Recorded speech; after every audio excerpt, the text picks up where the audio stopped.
Assalamualaikum warahmatullahi wabarakatuh. Alhamdulillah wassalatu wassalamu ala rasulillah wa ala alihi wa ashabihi wa mawalah. Asyhadu an la ilaha illallah wa asyhadu anna Muhammad rasulullah. Allahumma sholli ala Muhammad wa ala alihi wa ashabihi ajmain, amma ba'd. Kaum muslimin muslimat yang dimuliakan Allah, puji syukur kita panjatkan kehadirat Allah Subhanahu wa taala. Alhamdulillah, kita masuk di bulan terakhir Ramadan 1441 Hijriah. Mudah-mudahan ibadah-ibadah kita yang sudah kita laksanakan di 10 pertama, 10 kedua senantiasa diterima oleh Allah Subhanahu wa taala.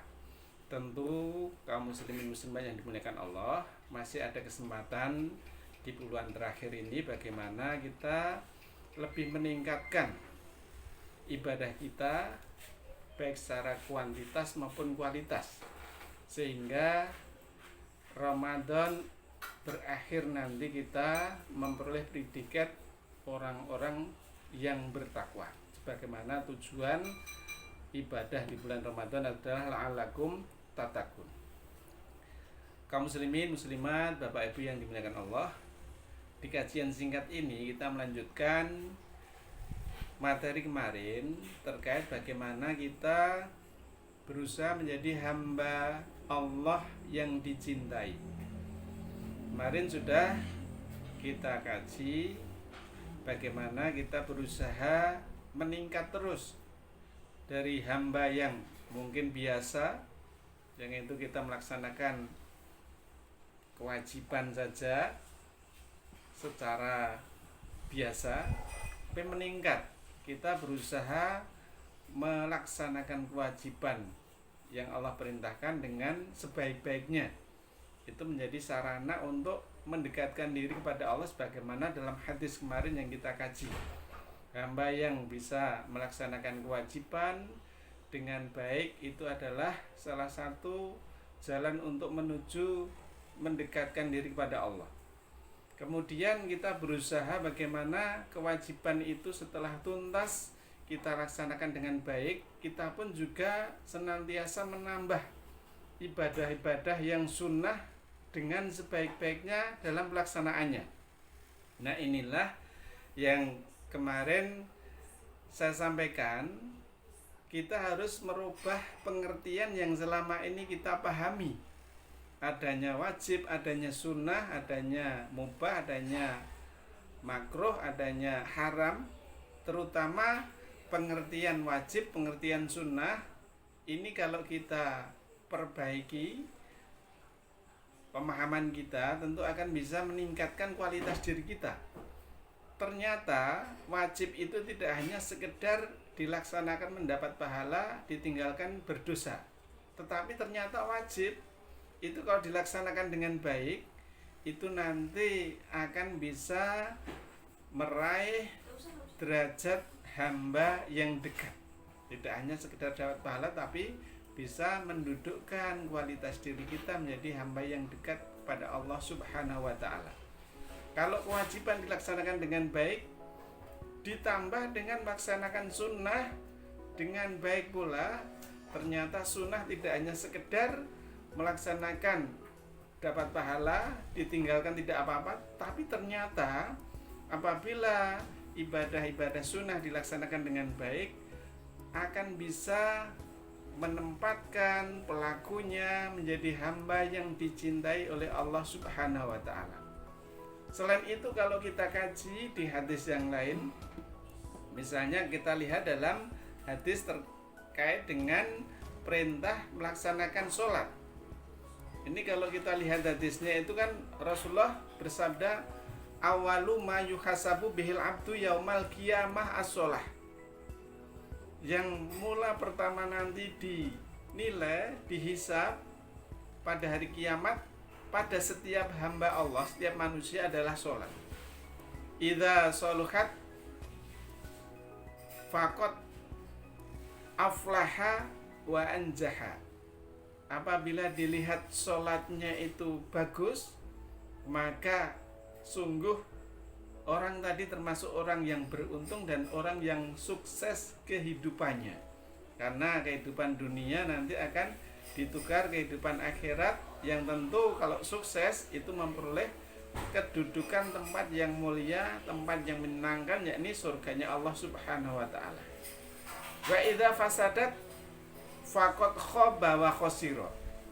Tetapi ternyata apabila sholatnya dihisab, dihitung, dinilai itu termasuk sholat yang rusak, Rasulullah mengatakan faqad khaba wa khasira, maka termasuk orang yang hina, memperoleh tempat yang hina. Meskipun ketika di dunianya itu orang yang dipuja-puja, orang yang kaya raya, tapi karena sholatnya sholat yang rusak, ternyata menjadi orang yang hina di akhirat nanti, wa khasira, dan termasuk orang yang rugi.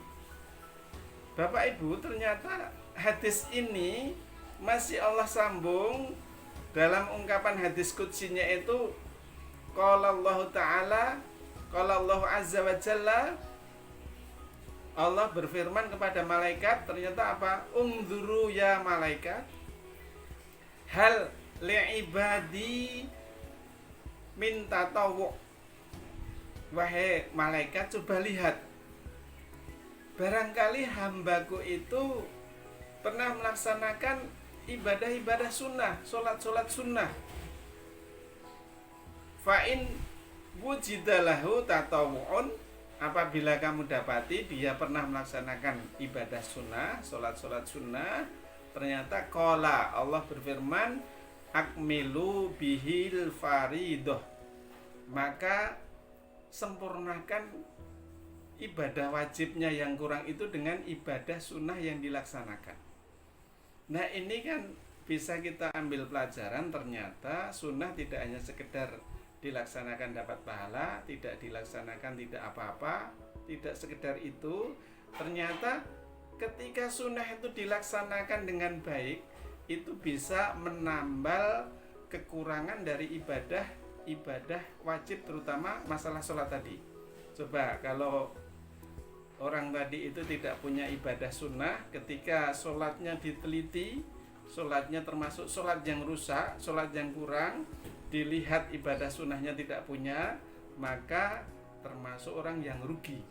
Maka sunnah tidak hanya sekedar dilaksanakan dapat pahala, ditinggalkan tidak apa-apa, tapi ternyata bisa kita ambil pengertian sunnah adalah ibadah yang dilaksanakan, kalau dilaksanakan itu memperoleh kemuliaan, kalau ditinggalkan dia akan merugi. Nah Bapak Ibu jamaah yang dimuliakan Allah, sekarang kita lanjutkan terkait siapa saja yang termasuk hamba-hamba Allah yang dicintai. Kita harus mengetahui sehingga di Ramadan terakhir ini kita bisa meraih menjadi hamba Allah yang dicintai. Kemarin yang pertama, hamba Allah yang dicintai adalah hamba Allah yang bisa menghidupkan sunnah Rasul. Jadi selain kewajiban dilaksanakan dengan baik, ternyata bisa menghidupkan sunnah Rasul dengan baik, mengikuti apa yang diajarkan, diperintahkan oleh Rasulullah, dituntunkan oleh Rasulullah, dicontohkan oleh Rasulullah Muhammad SAW. Kalau kita lihat dalam surat Ali Imran ayat 31, A'udzubillahi minasyaitonirrajim, bismillahirrahmanirrahim, Qul in kuntum tuhibbunallah fattabi'uni yuhibbukumullah wa yaghfir lakum dzunubakum wallahu ghafurur rahim. Katakanlah wahai Muhammad, apabila kamu semuanya benar-benar mencintai Allah, maka ikutilah aku, niscaya Allah mengasihi dan mengampuni dosa-dosamu. Allah Maha Pengampun lagi Maha Penyayang. Nah ini menjadi salah satu dasar ketika kita ingin dicintai Allah, bagaimana kita mengikuti Allah dengan cara mengikuti contoh tuntunan Rasulullah. Nah contoh tuntunan Rasulullah itu ada hukum wajib, sunnah itu ternyata kalau kita kaji itu adalah ulama belakangan. Kalau kita lihat bagaimana para sahabat itu kan tidak memisahkan ini wajib apa sunnah Rasulullah, itu tidak seperti itu. Kalau Rasulullah mengerjakan sesuatu, ternyata para sahabat itu langsung mengikuti, tidak memisahkan ini wajib apa sunnah. Nah, inilah yang semangat para sahabat ini yang harus kita ikuti, sehingga menghidupkan sunnah Rasulullah ini ternyata keuntungannya ini kemuliaan yang akan bisa kita peroleh melalui kita menjadi hamba yang dicintai Allah. Yang pertama, jadi hamba yang dicintai Allah adalah hamba yang senantiasa menghidupkan sunnah. Yang kedua, hamba yang dicintai Allah ternyata hamba yang ini secara khusus lagi diungkapkan dalam beberapa ayat, beberapa hadis, adalah hamba yang senantiasa takarub, mendekatkan diri kepada Allah di sepertiga malam terakhir, yaitu hamba yang senang sholat malam.